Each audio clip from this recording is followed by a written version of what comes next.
¿Qué tal? Muy buenas tardes. Me da mucho gusto estar con ustedes una semana más. Estamos estudiando el libro de Éxodo.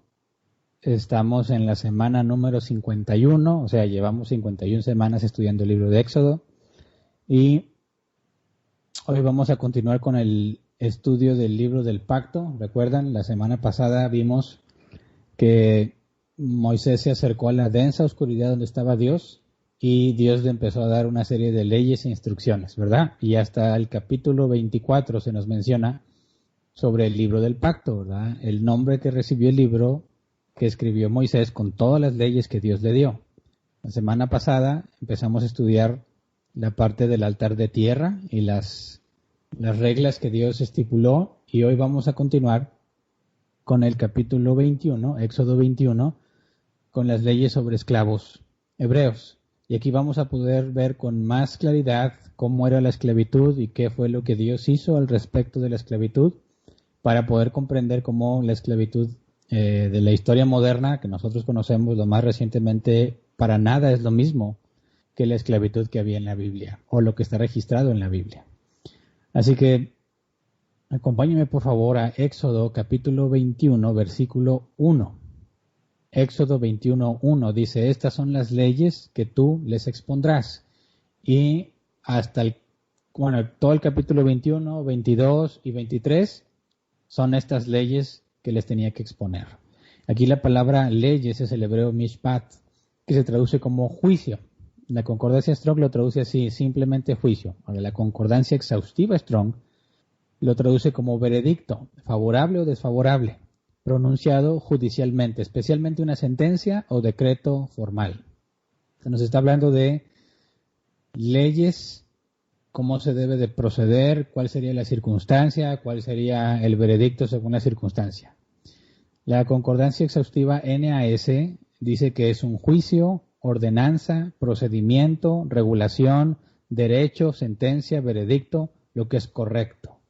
Entonces, es la manera en la que el pueblo debe proceder en las circunstancias que se van a especificar. Entonces, cuando Dios le dice a Moisés, estas son las leyes que tú les expondrás, podemos ver que esas leyes vienen de Dios, ¿verdad? Por eso podemos decir que los israelitas estaban viviendo en una teocracia. Es decir, están gobernados por Dios. Si estas leyes las hubiera hecho el pueblo, serían una democracia, ¿verdad? Si estas leyes las hubiera hecho un solo hombre, si Moisés hubiese dicho estas son mis leyes porque él quiso, entonces sería una monarquía o una dictadura. Si las leyes las hiciera un grupo privilegiado en la sociedad, entonces sería una aristocracia u oligarquía. Pero no, las leyes que están recibiendo, por las cuales se van a regir, por medio de las cuales se va a determinar lo que es justo y la sentencia para cada situación, provienen de Dios, por consecuencia es una teocracia, ¿verdad? Ahora, vamos a ver un poco más adelante cómo los sacerdotes tienen un papel fundamental, ¿verdad? Como representantes de Dios ante el pueblo, y tenían que asegurarse de la correcta aplicación de la ley de Dios. Entonces, si tú vieras más o menos a una teocracia en el sentido de cómo se organizaban, tendrías estas leyes dadas por Dios y luego tendrías a los sacerdotes como encargados de supervisar o hacer cumplir las leyes. En este caso vemos a Moisés como directo mediador, ¿verdad?, entre lo que Dios ha dicho y lo que el pueblo hace. Y cuando había casos complejos, no claramente especificados en las leyes de Dios, Moisés tenía que consultar a Dios.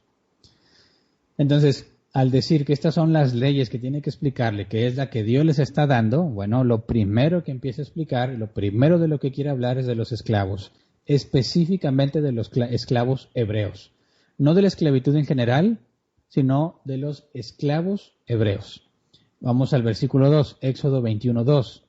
Dice, si alguien compra un esclavo hebreo, éste le servirá durante 6 años. Pero en el 7º año recobrará su libertad sin pagar nada a cambio. Ahora, muchos se preguntan, como lo hemos platicado en otros temas, ¿por qué Dios no eliminó la esclavitud? ¿Por qué? Bueno, en aquel entonces la sociedad antigua estaba fundamentada en la esclavitud. Según el comentario Ellicott, registra del propio Aristóteles lo siguiente. Dice, los elementos fundamentales de la casa o del hogar son el amo y su esclavo, el esposo y su esposa, el padre y sus hijos. O sea, esas tres relaciones, amo, esclavo, esposo, esposa, padre, hijos, eran fundamentales para la sociedad. ¿Qué significa? La sociedad se sustenta en esos fundamentos. Era necesaria la esclavitud. ¿Por qué? Ahorita lo vamos a ver. Pero analicemos primero por qué Dios, las primeras leyes que desea especificar son las que tienen que ver con los esclavos hebreos. Y dicen, bueno, si los fundamentos básicos de la sociedad o del hogar era la relación amo-esclavo, esposo-esposa, padres e hijos, bueno, de esas relaciones, las más vulnerables o las más susceptibles de que se les haga mal o que se les incumpla en sus derechos sería la del amo-esclavo, ¿verdad? Serían los más vulnerables en esa sociedad. Así que lo primero que Dios desea regular o estipular es la esclavitud, en el caso específico de que el esclavo sea hebreo. Entonces, cuando dice, si alguien compra un esclavo hebreo, tendríamos que considerar por qué razón alguien, siendo israelita, que acaban de ser liberados de la esclavitud, ¿verdad? Dios los liberó de la esclavitud de Egipto. ¿Por qué razón por qué razón algún hebreo o israelita, recuerdo que son israelitas porque descienden de Jacob, ¿verdad? Que Dios le puso el nombre de Israel. Los israelitas son específicamente los descendientes de Jacob, de Israel. Cuando hablamos de hebreos, Abraham era un hebreo. Abraham no puede ser israelita porque no es descendiente de Jacob, ¿verdad? Entonces, cuando hablamos de los hebreos, era de el pueblo en general, los descendientes, desde que estaba en Abraham, por la zona en la que vivían. Entonces, cuando nos habla de un israelita, de un esclavo hebreo, sabiendo que el pueblo de Dios, ahora los hebreos son precisamente los israelitas, o sea, hebreo e israelita no es lo mismo, ¿verdad? Hebreo es un término más amplio. Israelita se especifica exclusivamente en los hijos de Jacob. Ahora, en el contexto de que son los hebreos los que salieron, o se les llama hebreos a los que salieron de Egipto, todos los hebreos son israelitas en este caso, ¿verdad? Porque eran los descendientes de Jacob. Entonces, ¿bajo qué situaciones un hebreo se convertiría en un esclavo si Dios los liberó de la esclavitud de Egipto? Bueno, tenemos tres posibles causas o circunstancias por las cuales un hebreo podía terminar siendo esclavo. Pero aclaremos, el trabajo de esclavo consistía en obtener comida, vestido, techo y protección a cambio de servicio. Esa era la paga de un esclavo. Se le daba alimento, se le daba vestido, un lugar donde vivir y protección de los peligros, ¿verdad? De vivir por tu cuenta o vivir en la calle. Estas cuatro cosas las recibía a cambio de su servicio. Era una especie de trabajo, ¿verdad? Y podemos ver bíblicamente por el propio Dios diciendo que era mucho más barato tener un esclavo que pagarle a un jornalero. O sea, un jornalero era un hombre libre que tenía su casa, sus propiedades, pero iba a trabajar a los viñedos de otro o a cuidar animales, etcétera, etcétera, de otra persona, ¿verdad? Un jornalero era un empleado, por así decirlo. Pero un esclavo vivía en la misma casa de su amo y no recibía un sueldo, sino que a cambio de su trabajo recibía casa y techo sería lo mismo, casa, comida, vestido y protección. Entonces, vamos a Deuteronomio 15, versículo 18. Dice, no te pese dejar en libertad a tu esclavo porque sus servicios durante esos 6 años te costaron apenas la mitad de lo que le habrías pagado a un jornalero. Así el Señor tu Dios te bendecirá en todo lo que hagas. Entonces, como podemos ver, la primera ley tiene que ver con liberar a un esclavo hebreo. Un esclavo era la mitad más barato que tener un jornalero. ¿Por qué era tan importante la esclavitud en aquel entonces? Porque las personas que no tuvieran forma de subsistir por sí mismas podían ser esclavos y recibir lo que necesitaban para la vida diaria. Y como en distintas circunstancias la pobreza era mucha, pues entonces era un medio indispensable para la sociedad. Que aquellos que tenían medios terrenos, etcétera, pudiesen adquirir esclavos para que los esclavos pudieran sobrevivir en ese tiempo. Así que era algo útil la esclavitud y no era lo que en la historia moderna se hacía, que eran hombres secuestrados o tomados en contra de su voluntad y luego ir a venderlos como esclavos donde recibían toda clase de maltratos, ¿verdad? Entonces, cuando hablamos de la esclavitud en términos bíblicos, vemos que Dios no la está aboliendo porque era algo necesario, pero la está regulando para que entre los israelitas no se cometan injusticias. Entonces, específicamente con los esclavos hebreos, ¿por qué podían quedar como esclavos siendo hebreos después de que Dios los había liberado? 3 posibilidades. Número 1, por un crimen. Vamos a Éxodo capítulo 22, versículo 3. Éxodo 22, 3 dice, si se mata al ladrón a plena luz del día, su muerte será considerada homicidio. El ladrón está obligado a restituir lo robado. Si no tiene con qué hacerlo, será vendido para restituir lo robado. Entonces, si habías cometido un crimen y robaste y no tienes con qué pagar, ibas a ser vendido como esclavo. Así que un esclavo hebreo podría haber sido un criminal atrapado, ¿verdad? Que tuvo que pagar. Segunda posibilidad, por endeudamiento. Vamos al Levítico 25:39. Levítico 25:39 dice, si alguno de tus compatriotas se empobrece y se ve obligado a venderse a ti, no lo hagas trabajar como esclavo. Entonces vemos que el endeudamiento, o sea, la pobreza, podía provocar que alguien se tuviera que vender como esclavo. Pero fíjate bien que sigue siendo un deseo voluntario. El esclavo voluntariamente había decidido venderse como esclavo. No era secuestrado para venderlo como esclavo. No. Yo lo decidía. Yo me ofrezco como esclavo. Que alguien me compre para poder sobrevivir, para pagar deudas, incluyendo la deuda de un posible crimen, ¿verdad? Y la tercera circunstancia es ser vendido por tus padres. Nehemías 5:5.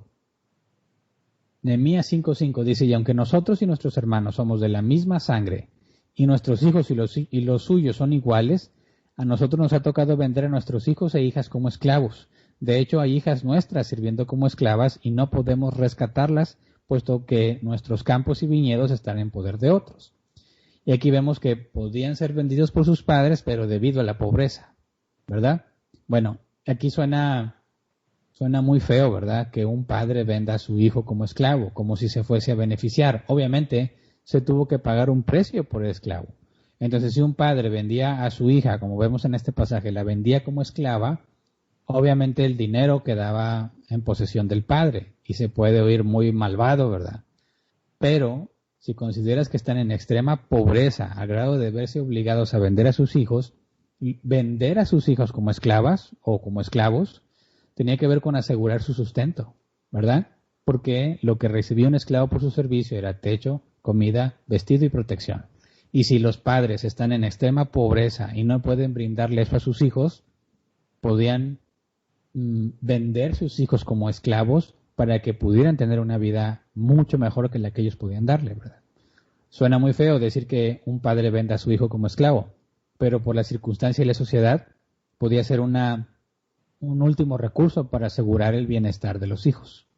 Así que no pensemos tan mal de ellos, ¿verdad? Y en cuanto al rescate, más adelantito vamos a ver qué es eso. Entonces, cuando alguien, decía el texto, ¿verdad? Si alguien compra un esclavo hebreo, para continuar, dice, este le servirá durante 6 años, pero en el 7º año recobrará su libertad sin pagar nada a cambio. Entonces, si por alguna de estas 3 circunstancias, un robo, pobreza o porque tus padres te vendían, que está relacionado a la pobreza, ¿verdad? El máximo tiempo que podías trabajar siendo un esclavo eran 7 años. Trabajarías 6 y durante el 7º te tenía que dejar en libertad. Así que la regulación es, nadie debía ser forzado a la esclavitud por más de 7 años. Forzado, es decir, se vio la necesidad de venderse, bueno, ahora tienes que cumplir con 7 años. No es de que, bueno, ya me vendo como esclavo 1 año y ya no quiero, no. En este caso, el que compraba el esclavo recibía el beneficio de tenerlo durante 7 años, ¿verdad? Esa es una motivación para el que los iba a comprar. Si no te voy a comprar y te vas a decir, bueno, 1 mes me voy y voy a tener que conseguir otros esclavos. No. Si alguien compraba un esclavo, Sabía que le tenía que rendir 7 años. Más adelante vemos el tema del jubileo, pero no está ahorita en el contexto. Hasta ahora la ley es, tienes 7 años para poder beneficiarte del esclavo que compras. Fíjate bien, el esclavo se ofrece voluntariamente por una de las 3 necesidades. Bueno, si robó no va a ser voluntariamente, ¿verdad? Es la pena que se le aplica. Si fuiste encontrado robando y tienes que pagar y no tienes con qué, ahora sí a la fuerza vas como esclavo, ¿verdad? Pero en los otros 2 era voluntario. Ahora, si se ofrecía voluntariamente o por causa de una condena, nada más lo podías tener trabajando como 7 años, así que hay un ganar-ganar, ¿verdad? El que fue condenado va a pagar su deuda, los otros van a poder seguir sobreviviendo. Y la motivación para el que los compraba era tenerlos sirviendo durante 7 años, ¿verdad? Y al 7º año dice, recobrará su libertad sin pagar nada a cambio. O sea, lo que tú pagabas era prácticamente un esclavo por 7 años y a los 7 años se iba y no tenía por qué pagarte nada. Él ya había cumplido con su servicio. Ahora, lo dejabas ir, pero aunque no lo especifica aquí en Éxodo, en Deuteronomio sí se especifica que no debías dejarlo marcharse con las manos vacías. Vamos a Deuteronomio capítulo 15, versículo 12 al 15. Dice, si tu hermano hebreo, hombre o mujer, se vende a ti y te sirve durante 6 años, en el 7º año lo dejarás libre. Y cuando lo liberes, no lo despidas con las manos vacías. Abastécelo bien con regalos de tus rebaños, de tus cultivos y de tu lagar. Dale según el Señor tu Dios te haya bendecido. Recuerda que fuiste esclavo en Egipto y que el Señor tu Dios te dio libertad. Por eso te doy ahora esta orden. Entonces la relación amo-esclavo no es para nada la que vimos en la historia moderna, donde se aprovechaban cruelmente de ellos y los maltrataban. Porque a la hora de despedirlo, porque ya cumplió sus 7 años de servicio, entonces le tenías que dar bienes, regalos, de tus rebaños, de tus cultivos y de tu vino, de tu lagar. El lagar es donde se aplastan las uvas, ¿verdad?, para hacer el vino. Entonces tenías que darle provisión para que empiece una vida por sí mismo. Se tuvo que vender como esclavo porque no tenía nada. Le diste sustento, protección durante 7 años. Ahora él tiene la oportunidad, la libertad para rehacer su vida, para volver a empezar. Si tenía una deuda, ya le debió haber pagada al venderse como esclavo. Si estaba en extrema pobreza y se va a ir, ahora no lo mandes con las manos vacías. Dale cosas para que él pueda tener su propia vida en libertad. ¿Por qué? Porque Dios ya los había liberado, ¿verdad? Así que vemos que Dios está permitiendo la esclavitud en las circunstancias críticas en las que podía enfrentarse una persona, y la esclavitud en ese contexto estaba diseñado para ayudarlos a mantenerse con vida y después de 7 años poder empezar de nuevo, obviamente cuando su amo le diera regalos para que pudiera seguir. Si le regala animales y le regala de sus cultivos, con los animales él los va a poder cuidar, va a poder seguir sosteniéndose, ¿verdad? Recordemos que los rebaños te proveían de los beneficios del rebaño, o sea, los derivados de la leche, el queso, la mantequilla, etcétera, etcétera. Y cuando el animal moría, bueno, te lo podías comer, o aunque no se muriera, te lo comías, pero aún las pieles las podías vender. Entonces, si mantienes unos animales para tu sostenimiento, para que tú comas, y aparte te da para que vendas, tú ya puedes empezar tu propio negocio, por así decirlo. En cuanto a los cultivos, bueno, podías venderlo o consumirlo para ti. Y en cuanto a tu lagar, igual, ¿verdad? Al lagar, perdón, del amo, darte de su vino, pues para ti o para la venta. Es decir, te despedían y te proveían de cosas para que tú pudieras subsistir por ti mismo. Así que vemos que la esclavitud, en cierta manera, es un beneficio para los más vulnerables, para los que quedaron realmente empobrecidos. No es un sistema de explotación, es un sistema de apoyo. Ahora, aquí se está especificando que estos beneficios son para los esclavos hebreos, ¿verdad? Hebreos solamente, pero también había esclavos que eran extranjeros. Y ellos no tenían estos derechos. Vamos a Levítico, capítulo 25, versículo 44 y 46. Dice, asegúrate de que tus esclavos y esclavas provengan de las naciones vecinas. Allí podrás comprarlos. También podrás comprar esclavos nacidos en tu país siempre y cuando sean de las familias extranjeras que vivan en medio de ustedes. Ellos serán propiedad de ustedes y podrán dejárselos a sus hijos como herencia para que les sirvan de por vida. En lo que respecta a tus compatriotas, no serás amo cruel. Entonces vemos que Dios hace distinción entre los israelitas cuando terminan vendiéndose como esclavos y los extranjeros. Los privilegios que Dios está poniendo en el libro del pacto son para esclavos hebreos, no aplicaba para los esclavos extranjeros. Los esclavos extranjeros no podían librarse. Aunque cumplieran sus 7 años, al no ser hebreos, no podían librarse a sí mismos. Ellos eran comprados de por vida. Por eso dice, versículo 46 de Levítico 25, dice, podrán dejárselo a sus hijos como herencia para que les sirvan de por vida. Así que Dios está haciendo distinción entre los suyos y los que no son suyos. ¿Por qué? Vamos al Levítico 25, 42. Todos los israelitas son mis siervos. Yo los saqué de Egipto, así que no serán vendidos como esclavos. Así que podemos ver con claridad que Dios, aunque es bueno, no trata a todos por igual, ¿verdad? Tiene beneficios especiales para los que son sus siervos y a los demás no. Alguno podrá pensar, eso es injusto.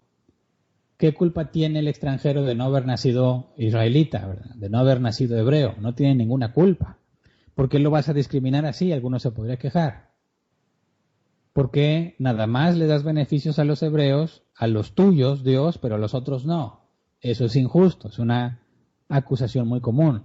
Pero no, Dios nunca es injusto porque dejaría de ser Dios. Uno de los atributos de Dios es su justicia, pero Dios es su atributo. Es decir, no es que Dios tenga justicia, Dios es la justicia. Así que es imposible que Dios sea injusto. Entonces, ¿cómo explicamos que Dios haga diferencia con unos y diferencia con los otros? Bueno, precisamente esa es la diferencia entre gracia y justicia. Al hombre que peca merece la muerte, ¿verdad? Dios no tiene por qué tolerar el pecado de nadie, sin embargo les permite vivir. Les tolera la maldad con un propósito. Dice la Escritura que aún el malvado tiene un propósito, ¿verdad?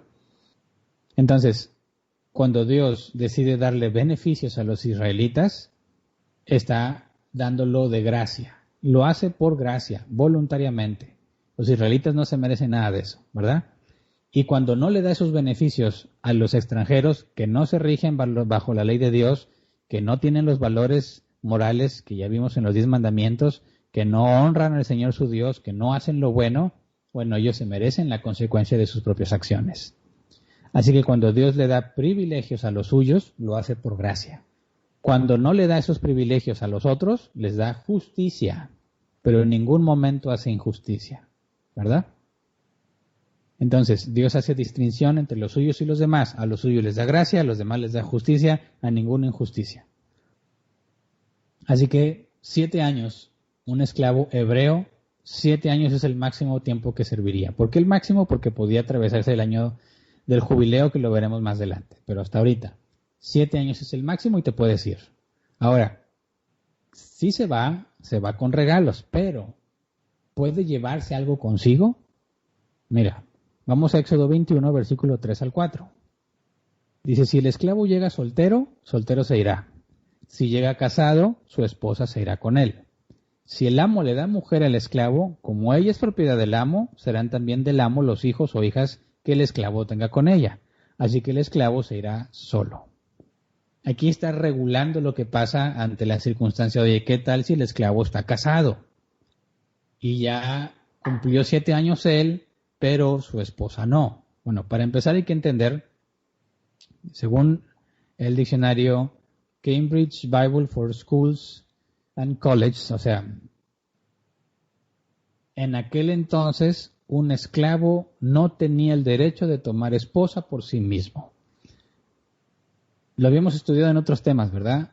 Un esclavo no podía decir yo quiero casarme con esa mujer porque él no se pertenece a sí mismo, él pertenece a su amo, ¿verdad? Y él solo puede hacer lo que su amo le permita hacer. Un esclavo no puede tener propiedades, un esclavo no puede tener una esposa para sí mismo. Si tiene una esposa es porque su amo se la da. Ahora, recordemos también que una de las prohibiciones, aunque no lo hemos visto, es que no te podían casar con mujeres extranjeras, ¿verdad? Los hebreos se casaban con mujeres hebreas y las mujeres hebreas se casaban con hombres hebreos. No podían casarse con extranjeros. Así que si vemos el caso de un esclavo hebreo que llegó soltero, dices, bueno, soltero te vas. llegaste casado, o sea, te viste la necesidad de venderte como esclavo y tienes una esposa, la esposa también entraba bajo la protección del amo. Pero esa esposa es de él, ¿verdad? Él es esclavo y la esposa está con él. La esposa recibe los beneficios de su esposo incluso cuando llega la hora de irse. ¿Se entiende? Él se vendía como esclavo, pero su esposa también recibía la protección por el trabajo del esclavo. Fíjate este tipo de concesión, ¿verdad? Oye, me vendo como esclavo, pero tengo esposa, incluso hijos. El que me comprara como esclavo también mantenía a mi esposa y a mis hijos, aunque solo yo le sirviera. Así que no se parece nada a un maltrato, ¿verdad? De hecho, sería un recurso muy útil. Oye, me vendo como esclavo porque necesito mantener a mi familia y me compran mi trabajo, pero también mi familia recibía el sustento. Y si yo cumplía mis 7 años, me podía llevar a mi familia conmigo, no había ningún problema. Se respeta el derecho a la familia del esclavo, siempre y cuando ya llegara con familia, ¿verdad? Porque dice el versículo 4, si el amo le da mujer al esclavo, como ella es propiedad del amo, o sea, es otra esclava, serán también del amo los hijos o hijas que el esclavo tenga con ella, así que el esclavo se irá solo.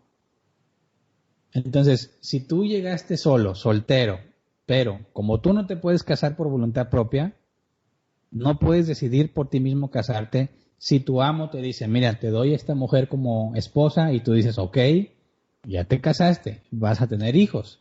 Se cumplieron tus 7 años de servicio, no te puedes llevar ni a tu esposa ni a tus hijos. ¿Por qué? Porque esos los obtuviste por medio del amo. Y, como dice, ella es propiedad del amo. Un esclavo se casaba con otra esclava. No hay registros de que sucediera un esclavo con una ama o un amo con una esclava. Bueno, sí, un amo con una esclava sí hay. Ahorita los vamos a leer.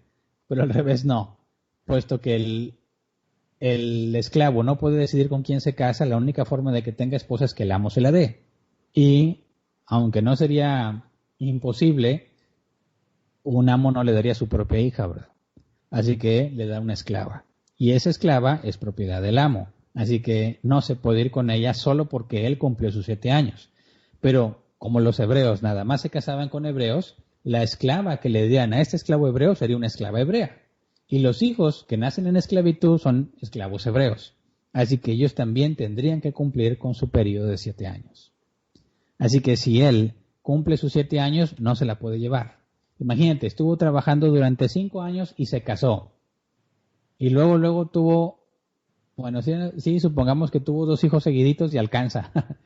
Tiene esposa y 2 hijos, y él cumple 7 años de servicio y le dicen, te puedes ir, pero no te puedes llevar ni a tu esposa ni a tus 2 niños. Ellos tendrían que cumplir su periodo. Los niños, sus 7 años de servicio, si es que están sirviendo. Pero si estaban a cuenta nada más del servicio de él, van a tener que permanecer ahí hasta que puedan cumplir 7 años de servicio. Hasta que estén grandes, ¿verdad? Y la esposa, bueno, no sé cuántos años tenía ella sirviendo. Si ella cumplía sus 7 años, se podía marchar, pero no se puede llevar al esposo si ella cumplió los 7 años primero. Entonces, esto está regulando la propiedad del amo, ¿verdad?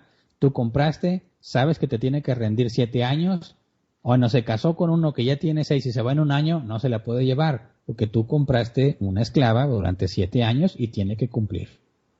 Menos si no, imagínate, se desmotivaba la compra de esclavos y nadie querría hacerlo y sería un grave problema para la sociedad que estaba en pobreza extrema, ¿verdad? Así que se regula, no lo puedes hacer, pero ¿cómo entendemos esto a la luz del matrimonio, verdad? O sea, esto aparentemente genera un problema. Supongamos que yo me vendí como esclavo y mi amo me dio una esposa a los 5 años de que yo le estaba sirviendo y ella recién la compró como esclava. O sea, ella apenas va a empezar su primer año. 2 años más, ella tiene 2 años como esclava, yo ya tengo 7 y me dicen, eres libre, vete. ¿Qué pasa con mi matrimonio? ¿Qué pasa con mis hijos, verdad? Si es que tuve 2 hijos, según mi ejemplo. ¿Se deshace el matrimonio porque ya me dejaron en libertad o no? No puede ser, ¿verdad? Fíjate lo que dice el comentario Benson. Dice, esta ley no disolvía necesariamente el matrimonio. Por 2 razones. Primero, porque el esclavo podía decidir quedarse con su esposa. Y es lo que vamos a leer a continuación. O sea, a los 7 años tú podías irte. Tienes esposa e hijos y te quieres ir, te vas solo. Pero también estaba la opción de quedarse, que ahorita vamos a leer. Entonces, la primera razón, ¿por qué no se disolvía un matrimonio al momento de cumplirse los 7 años? Porque el esposo tenía la opción de quedarse. Segundo, porque a pesar de vivir en lugares distintos, o sea, si yo decidía marcharme y mi esposa tenía que cumplir todavía sus 7 años de servicio, bueno, el matrimonio no se disolvía. Entonces dice el comentario de Benson, a pesar de vivir en lugares distintos, el amo permitiría para su propio beneficio el uso correcto del matrimonio. O sea, no se les prohibiría tener relación matrimonial, pero no podían dormir en el mismo lugar, ¿verdad? Él no podía recibir sustento de su amo, su esposa y sus hijos sí, pero no había nada que impidiera que continuaran casados. ¿Se entiende? O sea que el momento en que un esclavo cumplía sus 7 años podía marcharse, pero no podía llevarse a su familia. Su familia se quedaba ahí. Pero eso no significa que no podía convivir con ellos como si fuese el esposo de su esposa y el padre de sus hijos. Simplemente que no puede dormir ahí. Y no puede comer con nada de lo que se da ahí, ni recibir la protección que se da ahí. Él tendría que encontrar la forma de subsistir, de avanzar, y quizás esperar a que su familia cumpla el periodo y pueda llevárselos, aunque existían otras posibles opciones de rescate. Pero todavía no llegamos a ese punto. Entonces, llegaste soltero, te vas soltero. Llegaste con familia, te llevas a tu familia. Llegaste y aquí tuviste familia, ellos no se van. Tú te vas si quieres. Sigues casado, siguen siendo tus hijos, pero no puedes vivir ahí y no puedes recibir nada de lo de ahí. Estás por tu cuenta, aunque puedes tener una vida familiar con los tuyos. Así que es comprensible, y yo me imagino en un caso donde yo digo, yo estoy siendo esclavo y me dieron esposa e hijos, ¿cómo me voy a ir, verdad? Sí, soy libre, pero ¿cómo me voy? O sea, a menos que tuviera un buen plan de mediano plazo quizás, de decir, bueno, voy a trabajar mis tierras, o si eres israelita vas a recibir tierras a fuerza. Y vamos adelante, vamos a ver lo que es el jubileo y la restitución. Pero te adelanto un poco que después de ciertos años, si tú hubieras vendido tu tierra por necesidad, te la regresaban y volvías a empezar. Entonces, si tú te ibas, tomabas tu libertad, aunque sigues casado y con hijos, quizás podría haber una alternativa para que tú buscaras salir adelante y esperar a que tu esposa y tus hijos puedan cumplir con su periodo. O buscar la manera de rescatarlos. Pero todavía no llegamos ahí. Quizás alguien diga, es que no tengo a dónde ir. O sea, soy pobre y me quedé sin nada y falta muchísimos años para el jubileo. ¿A qué me voy? Yo quiero seguir con mi familia. Así que hay una forma de lidiar con esa situación. Éxodo 21, 5 al 6. Dice, si el esclavo llega a declarar, yo no quiero recobrar mi libertad, pues les tengo cariño, fíjate bien, les tengo cariño a mi amo, a mi mujer y a mis hijos. El amo lo hará comparecer ante los jueces, luego lo llevará a una puerta o al marco de una puerta y allí le horadará la oreja con un punzón. Así el esclavo se quedará de por vida con su amo. Así que aquí está una alternativa. Si el esclavo dice, yo no quiero recobrar mi libertad, pues le tengo cariño a las 3 cosas fundamentales para la sociedad en aquel entonces. Relación amo-esclavo, relación esposo-esposa, relación padres e hijos. Fíjate bien, ¿cómo sería la situación de él que dice amo, le tengo cariño a mi amo? Esto implica un buen trato, ¿verdad? Un justo trato de parte de su amo. Recordemos que estamos hablando de esclavos hebreos, ¿verdad? Porque en el caso de los esclavos hebreos, a pesar de ser esclavos, la ley les exigía que no fueran tratados como esclavos. Vamos al Levítico 25, versículo 39 y 40. Levítico 25, 39 y 40. Si alguno de tus compatriotas se empobrece y se ve obligado a venderse a ti, no lo hagas trabajar como esclavo. Trátalo como al jornalero o como al residente transitorio que vive entre ustedes. Trabajará para ti solo hasta el año del jubileo. Entonces, ¿cómo eran tratados los extranjeros entre los israelitas o entre los hebreos? Recordemos cómo trataba Abraham a los extranjeros. Por ejemplo, cuando Dios lo visitó con 2 de sus ángeles, a los 3 varones. ¿De qué manera los trató? Era el mejor trato que se podía recibir. Entonces dice, trátalo como al jornalero o como al residente transitorio que vive entre ustedes, no como un esclavo. El jornalero no era tratado como los esclavos, a él se le pagaba por su trabajo, ¿verdad? Diario, una jornada que tenía que cubrir. Y el esclavo estaba siempre, todo el día, las 24 horas, los 7 días de la semana. Pero la regla es que es hebreo, es tu esclavo, pero no lo trates como esclavo. Trátalo como si fuera jornalero. Así que podemos entender que se creara un vínculo profundo entre amo y esclavo, ¿verdad? Entonces, si el esclavo que ya cumplió sus 7 años dice, ya tengo cariño con mi amo, o sea, lo han tratado bien, ¿verdad? Le dan un buen trato, está a gusto sirviéndole a este hombre. A mi mujer y a mis hijos, yo eso lo entendemos con toda claridad, por supuesto, que son una fuerte razón para no querer tener tu libertad. Dice, bueno, entonces lo que yo quiero, diría el esclavo, es quedarme como esclavo para siempre. Renuncio a mi libertad. No era de que otros 7 años y luego le pienso. No, era una decisión definitiva. Tenías que perder tu condición de ciudadano libre y pasar como si fueras un esclavo extranjero. Se te va a seguir dando el trato de israelita, porque no dejaste de ser hebreo, ¿verdad? O israelita. Pero ya no puedes recobrar tu libertad. Prácticamente estarías diciendo, renuncio a la ciudadanía. Quiero que me traten como un extranjero, porque los extranjeros tampoco debían ser maltratados. Sin embargo, sí había un trato preferencial para los hebreos, ¿verdad? Entre ellos mismos, aunque estuvieran como esclavos, recibirían un trato de jornalero, un trato distintivo al de un esclavo extranjero. Entonces, si este esclavo, al cumplir sus 7 años, dice, no, yo me quiero quedar, me tratan bien y quiero estar con mi familia, ok, dice, el amo lo hará comparecer ante los jueces. Aquí la palabra jueces es muy interesante porque es la palabra Elohim. Y Elohim es la palabra en la que Génesis capítulo 1 se refieren a Dios y en muchas otras partes. Es una palabra en plural. Elohim se nos traduce como Dios y dijo Dios, sea la luz, pero ahí la palabra es Elohim y Elohim es plural. Entonces se refieren a Dios como una pluralidad, pero aquí se nos traduce como jueces, comparecerá ante los jueces. La Reina Valera también lo traduce así. Porque la palabra Elohim en distintas partes de la Biblia no siempre se refiere a Dios. El comentario de Benson dice, en algunos casos esta palabra puede referirse a los magistrados como representantes de Dios en la tierra. Magistrado, nuestro concepto es lo que sigue arriba de un juez, ¿verdad? Lo que tiene que ver con procesos judiciales. Entonces, la máxima autoridad en cuanto al proceso judicial de la ley eran los ancianos, ¿verdad? O los jueces. Entonces, cuando se nos dice que deben comparecer ante los Elohim, porque es plural, no está hablando de los dioses, ¿verdad? Sino que la palabra también se le puede llamar dioses a ellos como representantes de Dios en la tierra. De hecho, Jesús habló de eso, ¿verdad? Porque te asombra que haya dicho Dios, si en la Escritura habla de los dioses, ¿verdad? Si ustedes son dioses, ¿cuál es el problema? Que Jesús se haga o se diga a sí mismo Dios.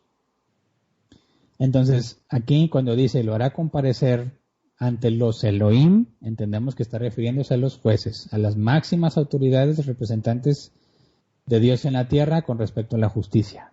O sea, al llevarlo ante los jueces está diciendo esto es un asunto legal. El comentario de Ellicott dice, era necesario un acto formal.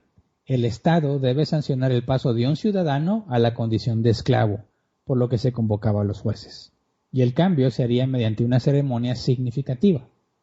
O sea, un hebreo está diciendo, yo como ciudadano hebreo, como nacido de mujer hebrea, tengo el derecho a ser libre a los 7 años de esclavitud. Pero renuncio a ese derecho. No quiero que me traten como un hebreo. Quiero ser esclavo de por vida. Podía ser una buena alternativa para muchos que vivieran bien, ¿verdad? Que su amo fuese un hombre benévolo, que le diera abundantemente, no nada más esposa e hijos, sino que le permitiera incluso tener alguna propiedad. Dices, ¿para qué me voy, verdad? Entonces existía esta situación. Tenía que comparecer ante los jueces para que se hiciera un acto formal legal. Dice, luego lo llevará a una puerta o al marco de una puerta y allí le horadará la oreja con un punzón. O sea, este acto legal acompañado de algo significativo era la marca de la oreja del que había decidido quedarse como esclavo durante toda su vida, a pesar de que tenía derecho a ser libre. Dice, para señalar que en adelante el esclavo, el comentario de Licos dice, para señalar que en adelante el esclavo voluntario se unía a la casa de su amo, debía estar físicamente unido a la casa, haciéndole pasar un punzón por la oreja y luego clavarlo en la puerta o en el poste de la puerta. Aquí no se especifica la puerta de quién, pero muy probablemente era la puerta del amo, ¿verdad? Porque era un acto que indicaba que se unía a la casa de su amo. Lo clavan a la puerta muy probablemente de la casa de su amo. Ahí estaría el significado. Eres propiedad de su amo ahora para siempre, como su casa es para él. Y tú eres parte de su propiedad, así que te clavan en la casa, en la puerta de la casa. Dice, por lo tanto, abrir el oído se convirtió en sinónimo de asignar a un hombre la condición de esclavo a perpetuidad. Ahora, ¿cómo eran los punzones o de qué tamaño era el agujero que te hacían en la oreja? No lo sé con exactitud, pero si me ayudan, por favor, los de multimedia a poner la imagen, encontré en las imágenes de un museo de artefactos egipcios antiguos, encontré la imagen de lo que sería un punzón, que tal vez se parezca a lo que los israelitas veían, ¿verdad? Lo que está en el rectángulo eran dos tipos de punzones egipcios antiguos. Así que acá en México le llamamos a eso picayelo. No sé cómo le llaman en otros países, pero ahí te puedes dar idea de lo que es un punzón. Así que no creo que haya sido un agujerito así como con aguja en el oído, ¿verdad? Era un hoyo considerable. Y lo clavaban, el óvulo seguramente lo clavaban en la puerta. Eso significaba que eras un esclavo de por vida y que renunciabas a tu derecho de la libertad al cumplir 7 años. No podías hacer eso antes de los 7 años. Tenías que esperar que cumpliera los 7 años, entonces tomabas la decisión y como acto legal perdías el beneficio de la libertad y quedabas esclavizado de por vida. Ahora, quiero advertir, no tiene nada que ver con el tema, pero sé que hay cristianos que tratan de hacer esto en las iglesias. Lo digo por experiencia. En una iglesia en la que yo estuve, nos decían que teníamos que hacer esto mismo, no literal, ¿verdad? No nos agujeraban la oreja, pero nos decían, si tú eres fiel al pastor, tienes que decir estas palabras: amo a mi pastor, amo a mi casa. Así que simbólicamente te horadaban la oreja en la iglesia, como símbolo de que te quedarías ahí para siempre. Y eso es malvado, porque no tiene nada que ver la esclavitud perpetua con pertenecer a una iglesia de Cristo. Desde el momento en que naces de nuevo, eres un hijo de Dios y eres parte de la iglesia de Jesucristo. Cuando a mí y a muchos otros que estamos en esa iglesia nos dijeron, sí, tú vienes aquí, pero yo no sé si tú eres fiel al pastor. Tú tienes que hacer un pacto de por vida, como esos esclavos lo hacían. Y decían, es bíblico. El pastor se convertía en tu amo. Y tú tenías que jurar que ibas a estar con él para siempre. ¿Por qué? Porque lo amabas y amaba su casa. ¿No te parece cruel, malvado y despiadado enseñarle eso a un hijo de Dios que ha sido librado por la sangre de Cristo, diciéndole que se tiene que sujetar a un amo, que el pastor se ve a sí mismo como el amo de todos los que están ahí, y tú tienes que hacer un pacto de esclavitud perpetua, servidumbre perpetua con ellos? Es aberrante, y lo hacen. Y muchos cristianos no entienden lo que están haciendo, no entienden que no tiene ninguna razón ni coherencia pedirle a alguien que ha sido libertado por la sangre del Cordero que haga semejante cosa para con un hombre. Somos esclavos de Cristo, solamente de Él. Pasamos de la esclavitud al pecado y a Satanás a la esclavitud a Cristo. Pero hay hombres bárbaros. Si lo hacen porque no conocen, son unos tremendos ignorantes. Y si lo hacen conociéndolo, entonces son hombres crueles y malvados que tratan de enseñorearse de los demás hermanos en Cristo. Es totalmente absurdo, es una práctica vergonzosa ante el cristianismo, pero sé que hay iglesias que lo hacen, así que aprovecho que estamos en este tema para decirte Si tú me estás escuchando y estás en un lugar de esos, no hagas eso. Por favor, tú eres siervo de Jesucristo, de ningún hombre. Eso es absurdo. La membresía de la iglesia es algo bíblico. En el Nuevo Testamento no tiene nada que ver con servidumbre. Servidumbre a Cristo sí, pero a ningún hombre. Así que, por favor, no hagan eso. Y si lo hiciste, arrepiéntete.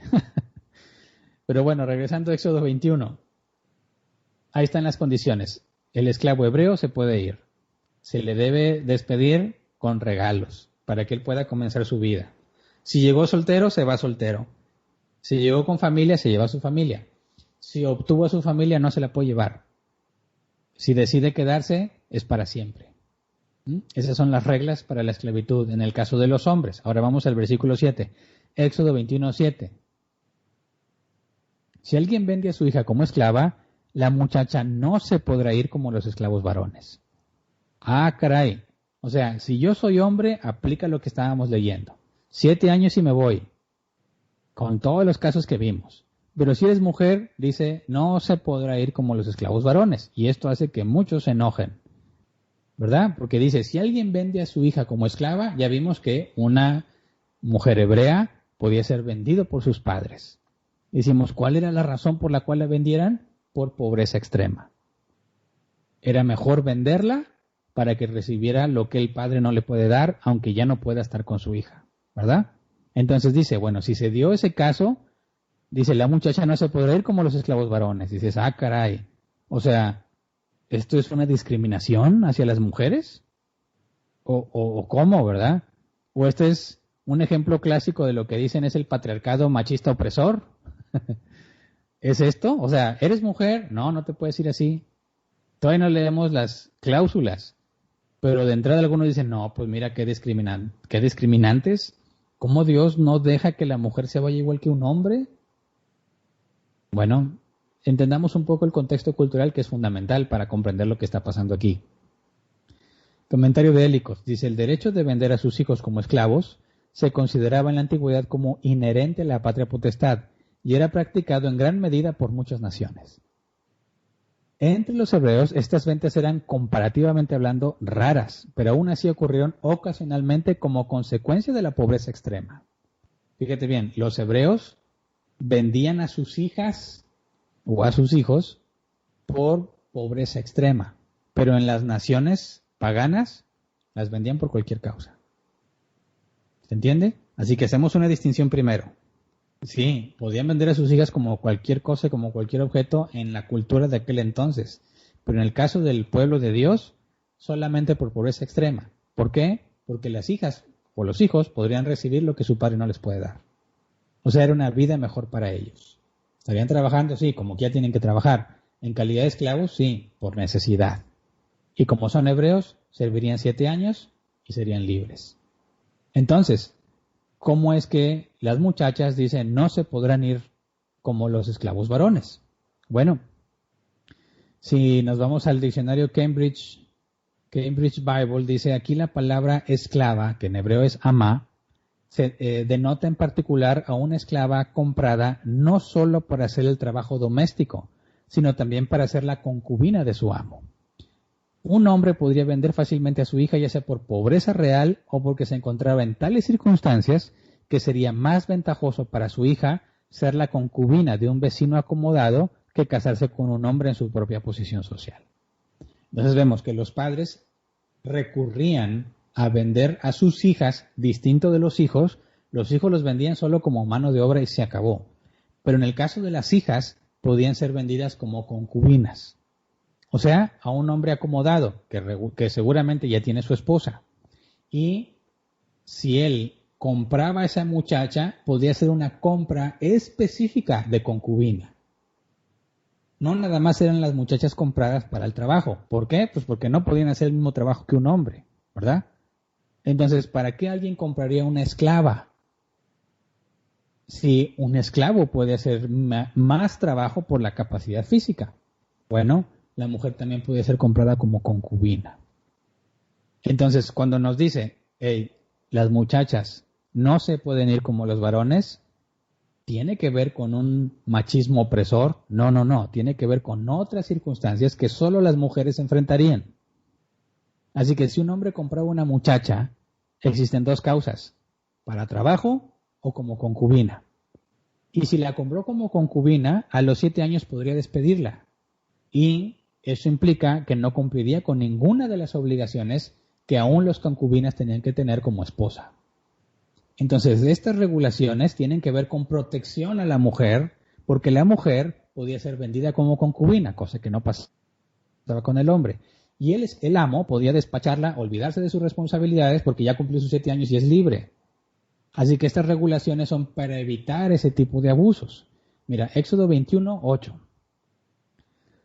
Si el amo no toma a la muchacha como mujer por no ser ella de su agrado, deberá permitir que sea rescatada. Como la rechazó, no podrá vendérsela a ningún extranjero. ¿Qué significa esto? Si no toma a la muchacha como mujer por no ser ella de su agrado, eso significa que fue comprada con el propósito específico de hacerla su mujer. Difícilmente se pensaría que sería la esposa, muy probablemente la concubina. Y para que un padre venda a su hija como concubina es porque extrema pobreza y porque su hija podría tener una mejor vida, un mejor futuro, siendo concubina de ese hombre. Así que se vendía por necesidad. Ella no se vendía a sí misma, sino que el padre la vendía buscando una mejor vida para ella porque el padre no podría dársela. Así que si este hombre la compró como concubina y decide no casarse con ella, nada de que se va y ya, no. Dice, se le debe permitir ser rescatada, aunque no haya cumplido los 7 años. Puede ser rescatada. ¿Qué significaba ser rescatada? Alguien más podía comprarla para casarse con ella. El comentario Benson dice, podía ser rescatada por ella misma o por sus amigos, familiares o por cualquier otra persona que la redima. Entonces, fíjate, un hombre diría, te compro a tu hija como mi concubina, y luego sabes que ya me arrepiento, ya no la quiero, que se vaya. Dices, no, espérate, tendría que esperarse los 7 años para dejarla ir, pero si ya antes de los 7 años él dice, no la quiero, dice, entonces no tienes por qué tenerla 7 años ahí, debes dar la oportunidad de que alguien la rescate. Pero fíjate bien, aquí ya no estás hablando de una muchacha que va a recibir sustento, sino una muchacha despreciada, que no va a recibir un buen trato. Así que no va a ser beneficioso que ella siga ahí hasta que se cumplan los 7 años. Así que existía la posibilidad de rescatarla. Alguien podía decir, yo te pago lo que tú diste por ella, te lo pago y me la llevo. Para casarse con ella o por ser familia. ¿Se entiende? Así que la mujer no necesariamente tenía que esperar 7 años. Si fue repudiada, la podían liberar. Dice, como la rechazó, no podrá venderse a ningún extranjero. ¿Por qué la especificación de ningún extranjero? El comentario Benson dice, estaba prohibido porque los paganos la mantendrían como esclava perpetuamente, lo que no debían hacer los israelitas. ¿Verdad? Como vimos, Dios dijo, los israelitas son mis siervos, yo los liberé, por eso no se pueden vender así como esclavos. Entonces, si este hombre ya no la quiere como mujer, como esposa, tenía que dejar que alguien la comprara, pero no se le iba a vender a un extranjero, porque ellos le iban a esclavizar de por vida. Para que conservara sus derechos de mujer hebrea, alguien hebreo podía redimirla. ¿Se entiende? Versículo 9, Éxodo 21:9, dice, si el amo entrega a la muchacha a su hijo, deberá tratarla con todos los derechos de una hija. O sea, caso B. Ok, la compró y él no la quiere para él, pero a lo mejor la quiere para su hijo. ¿Verdad? En ese caso deberás tratarla con todos los derechos de una hija, o sea, no va a ser una esclava. La compraste como esclava, pero concubina, ¿verdad? A precio de esclavo, pero para concubina. Bueno, no la quieres tú, va a ser esposa legítima de tu hijo, entonces la vas a tratar como una hija, no como una esclava. El comentario Benson dice, le dará una porción conveniente, porque también le tocaba porción de tierra, como a sus propias hijas. De ese modo se le incluyen las 3 grandes comodidades de la vida, alimento, vestido y habitación. Todo lo que un padre debe proveer para una hija, lo debería recibir esta chica, aunque fue comprada a precio de esclavo. ¿Entiendes? Le están dando privilegios. Versículo 10, Éxodo 21:10. Si toma como esposa a otra mujer, no podrá privar a su primera esposa de sus derechos conyugales, ni de alimentación ni vestido. O sea, aquí estamos hablando de poligamia. Si el hombre la compró como concubina y la hizo su mujer, pero luego después consigue otra, no puede decirle, bueno, como a ti te compré para esto y ya no te quiero, vete. No, la regulación es, no podrá privar a su primera esposa, o sea, la que compró, de sus derechos conyugales, ni de alimentación, ni de vestido. O sea, nada de que se va y ya. De por vida la vas a sostener porque es tu esposa, aunque tú te consigas otra esposa. Es decir, se casó con ella primero, pero luego se casó con otra, no puede desobligarse. Va a tener que seguir manteniendo a la primera y darle todos los beneficios que tiene que tener una esposa. Ahora, eso es poligamia y Dios la está tolerando. Tolerando. ¿Por qué? No lo especifica aquí. Pero tenemos una referencia de palabras de Jesús. Vamos a Mateo 19, versículo 8. Tiene que ver con la ley de Moisés, no específicamente con las leyes sobre esclavos hebreos. Pero Mateo 19:8 dice, Moisés les permitió a ustedes divorciarse de sus esposas por lo obstinados que son, respondió Jesús. Pero no fue así desde el principio. Por la dureza de su corazón, dice la Reina Valera 60. Así que es una concesión. Dios está tolerando la poligamia. En ese contexto, en el caso del divorcio, no tenía nada que ver con poligamia, pero en el caso de divorcio se podían divorciar por cualquier cosa. Y Dios lo toleró a causa de la dureza de su corazón. No que Dios pensó que era bueno y los dejó, bueno, les doy chance. No. Lo tolera. ¿Por qué? Porque en la sociedad en la que vivían, una mujer repudiada sufriría mucho y permitir que se divorcien era lo mejor que le podía pasar a ella. En el caso de la poligamia, hablando más antes, una mujer repudiada nadie la iba a querer. ¿De qué iba a vivir? La dureza de ellos no ayudaría para nada a esas mujeres, ni buscarían su beneficio. Así que Dios tiene que tolerar la poligamia, pero la regula para que no sea desprotegida la mujer que quedaría totalmente vulnerable si queda sola. Así que, por alguna razón, Dios consideró que tolerarlo era lo mejor para las personas de ese momento de la historia. ¿Entiende? Dios tolera muchos de nuestros pecados muchas veces, ¿verdad? Por ejemplo, Dios ha tolerado el aborto. No le agrada, pero lo ha tolerado. Y Él tiene sus razones. Podemos deducir de la Escritura qué pasa con los niños que fueron asesinados en el vientre de su madre, ¿verdad? Podemos deducirlo de la justicia, de las palabras de Jesús, dejad a los niños venir a mí y no se lo impidáis, ¿verdad? De David, cuando su hijo recién nacido de Betsabé murió, dijo, yo sé que yo iré con él, me reuniré con él, sabiendo que estaría con Dios, ¿verdad? En la presencia de Dios, hablando de la resurrección. Entonces, podemos deducir que los niños que han sido abortados fueron salvados por Dios. Y entendemos que Dios ha tolerado el aborto salvando a todos esos niños. En el caso de la poligamia entendemos que por el contexto social las mujeres no sobrevivirían por su cuenta y Dios lo tolera para traer un bien en ese caso. Con el divorcio pasó igual. Y hay cosas que Dios sigue tolerando, pero en ningún momento debemos confundir que Dios aprobaba la poligamia y luego ya no. Y luego sí y luego no. No, Dios no cambia, pero tolera muchas cosas porque Él tiene un propósito en ello. Así que sí, la tomaba como esposa, pero el amo se casa con otra, no va a tener que sostenerla de por vida. Luego versículo 11, que sería el último de las leyes con respecto a los esclavos hebreos. Dice, si no le provee estas tres cosas, la mujer podrá irse sin que se pague nada por ella. Cuando dice sin que se pague nada por ella, no necesariamente está diciendo que a los 7 años, sino que simplemente se puede ir. Pero ¿cuáles son estas tres cosas? ¿Cómo que si no le provee estas tres cosas? ¿Cuáles cosas? Número 1, permitirse rescatada. Número 2, casarse con su hijo. O número 3, casarse con ella. Si dice, no, yo la compré, pero no la quiero ni para mi hijo.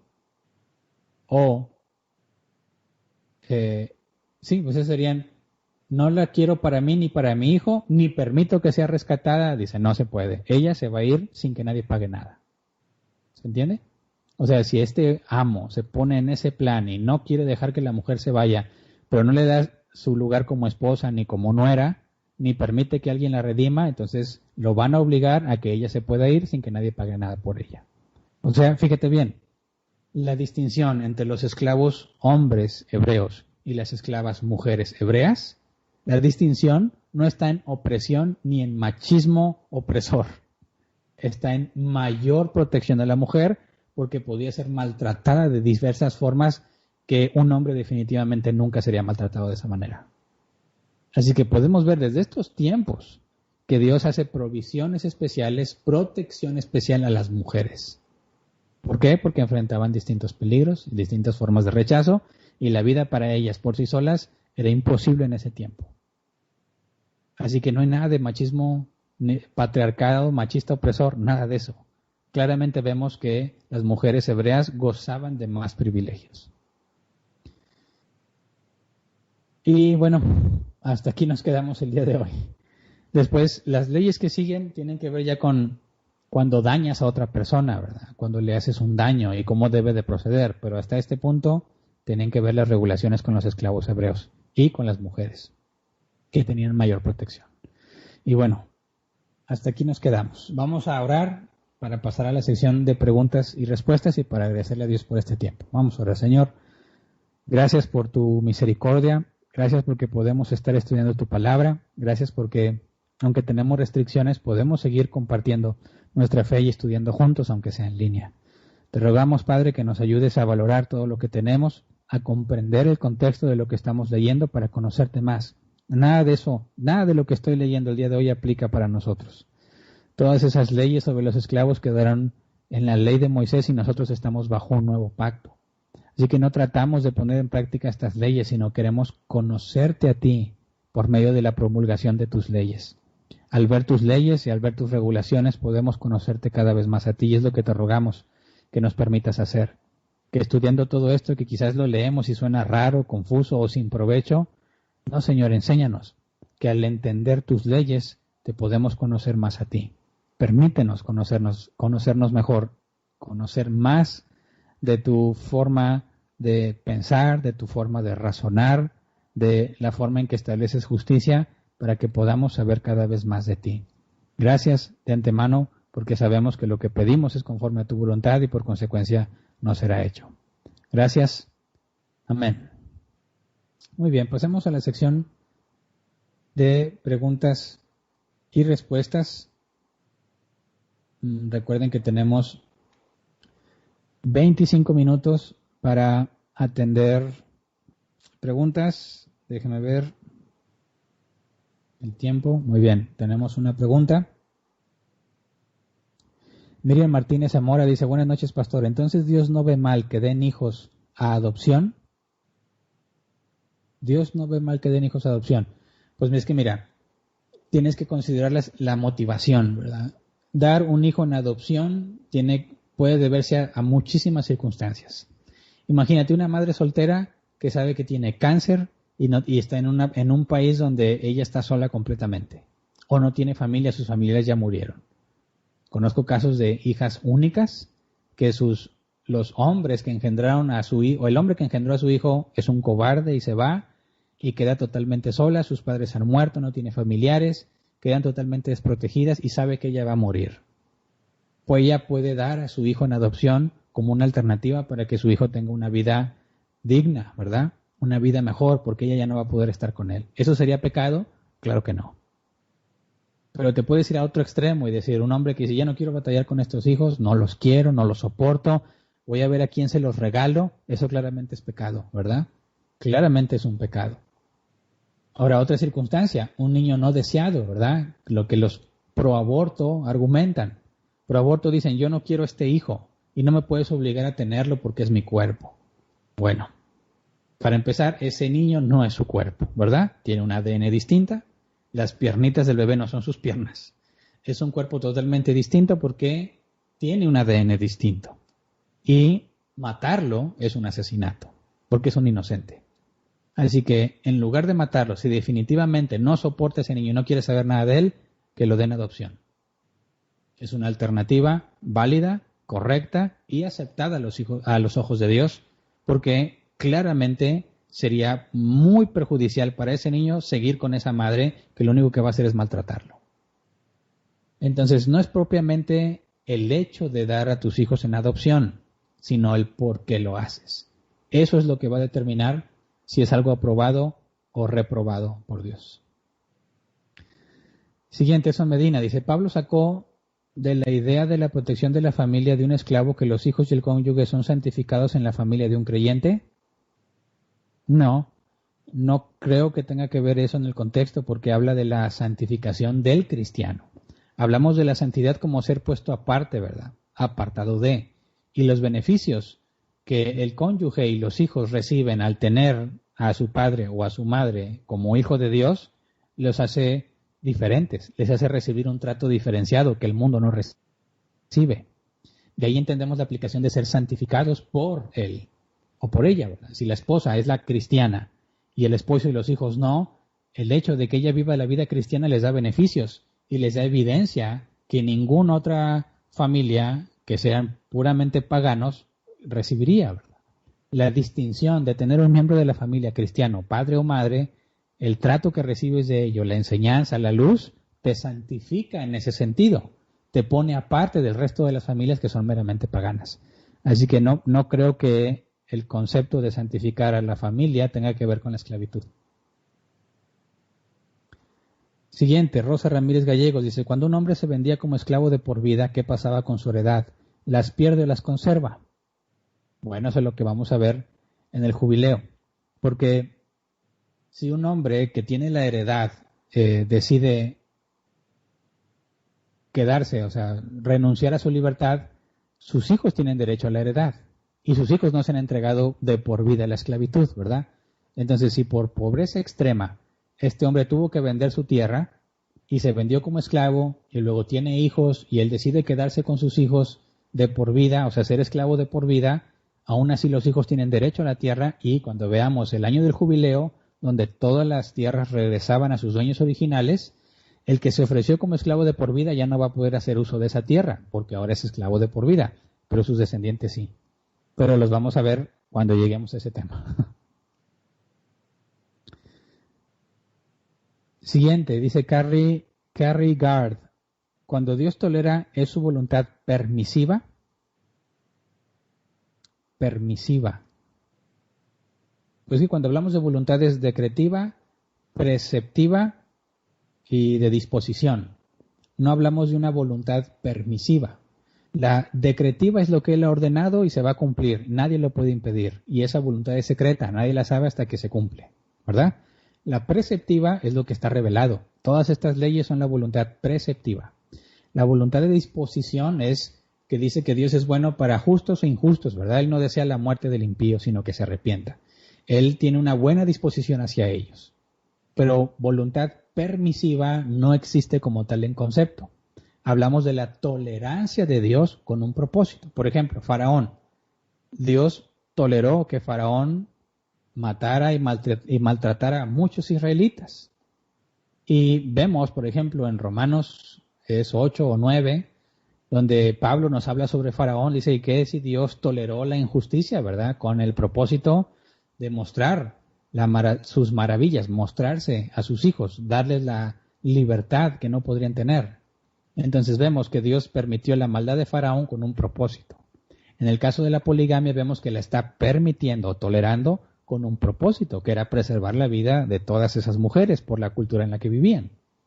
Cuando vimos que en palabras de Jesús tolera o permite el divorcio, también tiene que ver con la protección de las mujeres. Entonces, no hablamos teológicamente de una voluntad permisiva como tal, pero hablamos de su tolerancia con un buen propósito. Dios tolera pecados, maldades, maltratos, porque hay un buen fin al hacerlo.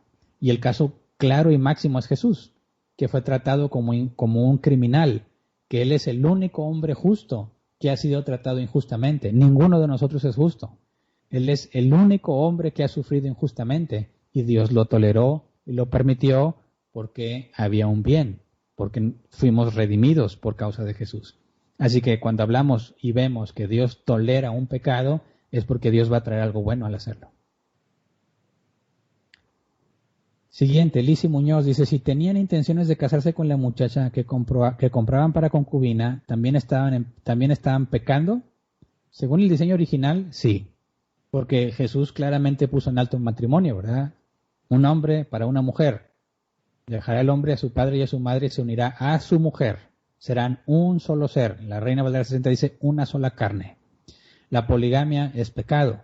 Alguien que adquiría una concubina estaba pecando. Sin embargo, como acabo de explicar, Dios estaba tolerando ese pecado porque un beneficio provenía de eso. En el caso de las concubinas, cuando el padre se veía forzado a venderla como concubina, era para que la muchacha sobreviviera.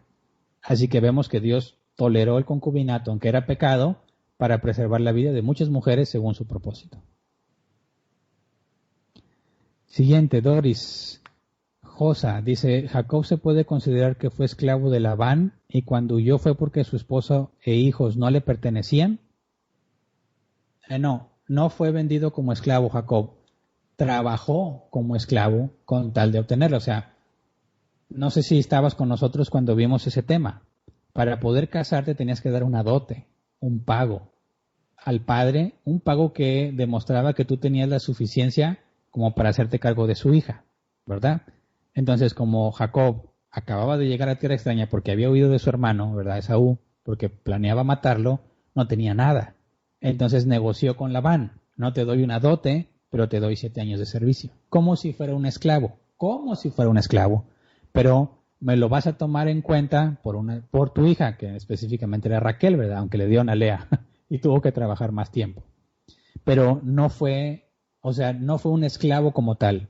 Ese fue el contrato de trabajo para no dar la dote. Así que la esposa y los hijos sí le pertenecían, porque el contrato era servidumbre por dote, y su esposa y sus hijos no corresponderían a la esposa o los hijos de esclavo, porque aparte ni Lea ni Raquel eran esclavas tampoco. Y que también la ley que leímos es que si su amo le da una esclava como esposa, ¿verdad? Entonces, en el caso de que Jacob primero no era esclavo formalmente, trabajó como esclavo para pagar la dote.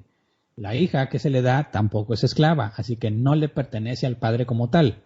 Y si Jacob ya cumplió con su pago de la dote, lo que le corresponde es que le dé a su esposa. Por consecuencia, sus hijos son de él. Así que no aplica el concepto de esclavitud en el caso de Jacob y su familia. Siguiente, Elizabeth Torres, dice Hernán, ¿qué pues pasaba con la esclava del esposo que decidía quedarse con el amo y su esposa cumplía 7 años? Pues ella, según leí históricamente, podía tratar de ayudar a su esposo, ¿verdad? Aceptaba la esclavitud al vivir como esclava, pero ella no era forzada. El comprado era él, ¿verdad? Entonces, ¿qué pasaba con ella? Pues se dedicaba a atender a su esposo, a atender el lugar que el amo les había dado para que pudieran vivir. O sea, la esposa recibía los beneficios del esposo y a ella no se le mandaba el servicio de la esclavitud. Cuando él cumplía sus 7 años, la esposa se iba con él. Esto en el caso de que él ya venía casado, ¿verdad? En el caso de que no era casado y su esposa era una esclava del mismo amo y este amo le da a su esclava como esposa a su otro esclavo y él se va, la esclava tenía que seguir trabajando. Ella era esclava y tenía que trabajar. ¿Verdad? La diferencia está en que si el esclavo venía casado, lo compraban a él. Ella recibía los beneficios. Pero ella no estaba forzada a trabajar porque no la habían comprado a ella. Pero como era su esposa, la cubría la protección que se le ofrecía o que recibía el esclavo. Pero si ya era esclavo y su amo le da a una esclava como esposa, él se va y ella tenía que seguir con su periodo de esclavitud. Como lo comenté, si era una esclava hebrea, puesto que el esclavo es hebreo, no se puede casar con una esclava pagana, ¿verdad? Si era una esclava hebrea, ella tenía el mismo beneficio de trabajar 7 años. Así que en el caso que comentas, si él obtuvo su esposa siendo esclavo, él podía quedar libre. Si no decidía ser esclavo de por vida, podía ser libre, podía convivir con su esposa con ciertas reglas, obviamente, y esperaría a que ella fuera liberada, que cumpliera sus 7 años o lo que llegara primero, el año del jubileo. Eso es lo que pasaría con ella. Si era una esclava, tenía que seguir trabajando hasta que cumpla su periodo. Siguiente, Karen Orozco. ¿A la concubina se le tomaba como pecado ser mujer de un hombre casado? No, al ser tolerado por Dios, vemos que la ley le otorgaba beneficios y derechos. Así que era considerada concubina, no es como esposa principal, ¿verdad? De menor rango. Al repartirse la herencia, no necesariamente se le repartiría igual, pero le correspondía también a los hijos que tuviera con la concubina. Lo vemos con los hijos de Jacob. ¿Era pecaminoso hacerlo? Sí, Sin embargo, Dios lo toleró y lo reguló.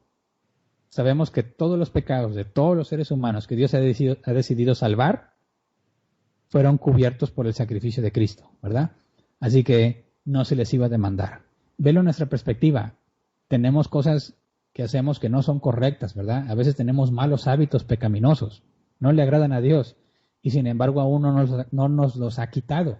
Es un proceso de santidad gradual y a veces va a requerir disciplina, pero Dios no te lo quita de inmediato. A veces lo permite en tu vida, lo tolera porque eso te va a llevar a una situación que te va a hacer madurar o te va a llevar a valorar más las cosas cuando caigas, etcétera, etcétera. Entonces, era pecado, sin embargo, al tolerarlo Dios lo reguló y no se les demandaba la justa paga por su pecado, porque si eran salvos fue puesto a cuenta de Cristo. Espero que quede más claro ahí. Y ¿qué más? Es todo lo que tengo, ¿verdad? Aún queda tiempo, pero ya no hay preguntas, así que vamos a dar oportunidad unos minutitos más y si no, pues ya acabamos con la sesión. Aprovecho mientras para recordarles a los miembros de Árbol Plantado que tenemos junta de miembros este sábado a las 7:30, por favor no se les olvide. Está publicado ya en el grupo que tenemos en Facebook, pero como que ya les recuerdo, si no has entrado al Facebook, no todo el mundo está al tanto del Facebook, no se les olvide, este sábado a las 7:30 tenemos junta de miembros. Y bueno, no hay más preguntas, ¿verdad? Ya llegó una. Víctor García, buenas tardes, pastor. ¿Qué sabe si el esclavo moría? ¿Qué pasa con su esposa? ¿Se daba con el amo o era libre? Bueno, en las dos circunstancias, si este hombre se hizo esclavo ya estando casado, pues la mujer quedaba libre. De hecho, ella no estaba sujeta a servidumbre, ¿verdad? Ella era libre. No se convirtió en esclava junto con su esposo. Vivía en la misma vida que un esclavo, ¿verdad? Pero sin el servicio que se le demandaba. En ese caso, si su esposo muere, ella queda libre. Pero sería una terrible noticia porque queda totalmente desprotegida. En el caso de que la esposa era una de las esclavas del amo que le entregó a su otro esclavo, ella sigue con su periodo de servidumbre como le corresponde. No es liberada solo porque su esposo muera si ella ya era esclava.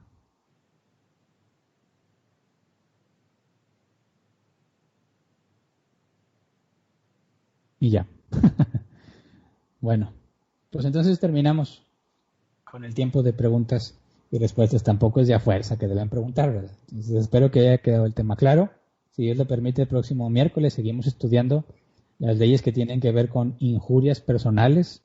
Así dice la NBI, injurias personales, o sea, qué se tenía que hacer cuando alguien hería o dañaba a otra persona, y también ahí hay cosas muy interesantes. Pero lo estudiaremos, si Dios lo permite, la próxima semana. Es todo. Muchas gracias a todos por estar aquí. Les recuerdo lo de las ofrendas.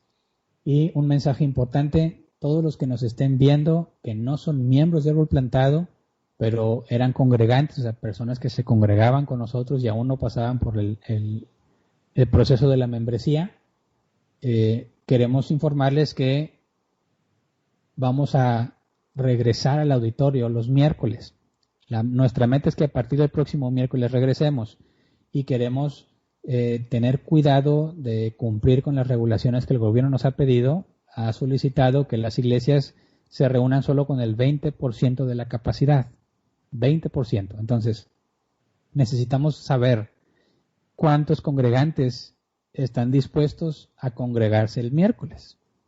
Ya hicimos este ejercicio con los miembros, tenemos un número de miembros claro de los que quieren congregarse el miércoles, pero como tenemos que limitar al 20%, no quisiéramos que los congregantes queden fuera, ¿verdad? Porque si ya llenamos el 20% con los miembros de la iglesia y un congregante nos visita, ya no le vamos a permitir el acceso. ¿Por qué? Por la cláusula de que no podemos tener más del 20% de la capacidad. Así que para poder estimar ese 20% y considerar también a los congregantes, necesitamos saber quiénes son. Así que por favor, mándanos un mensaje a nuestra página de Árbol Plantado. Por favor, ponnos los nombres de los que planean asistir y sus edades. Necesitamos saber las edades para control de las regulaciones que nos pide el gobierno. Así que, por favor, necesitamos hacer un registro de los congregantes que quieren acompañarnos los miércoles. Queremos saber tus datos, o sea, tu nombre completo y la edad, y de los que planean asistir. Si pretendemos regresar el próximo miércoles, tenemos de aquí al domingo. El domingo voy a volver a hacer este recordatorio. Todos los congregantes que quieran regresar a los miércoles, porque en fin de semana aún el gobierno no nos permite, pero los miércoles sí. O sea, cualquier día entre semana. Sábado y domingo no. Nuestra reunión oficial es los domingos, pero no podemos retomarla, pero vamos a tomar el miércoles. Entiendo que hay muchos que trabajan y no alcanzan a llegar, pero otros sí tienen la disponibilidad de hacerlo. Entonces, por favor, congregante, si estás interesado en regresar con nosotros este miércoles que viene, por favor, mándanos un mensaje a la página de Árbol Plantado en Facebook. Facebook es Iglesia Árbol Plantado. Ahí está la opción de que nos mandes un mensaje, dinos los nombres y las edades de los que pretenden congregarse y nos pondremos en contacto con ustedes. ¿Ok? Es todo. Para los miembros, ya les preguntamos, ya sabemos. Nuestra meta es retomar las reuniones el próximo miércoles. El domingo daré más información al respecto para asegurarnos de cumplir con los lineamientos que nos da la autoridad. ¿Ok? Por lo pronto, por favor, empiecen a registrarse los congregantes. Es todo. Muchas gracias a todos por estar aquí. Recuerden seguir ofrendando para mantener el auditorio funcionando. Y si Dios quiere, nos vemos el próximo domingo. Gracias.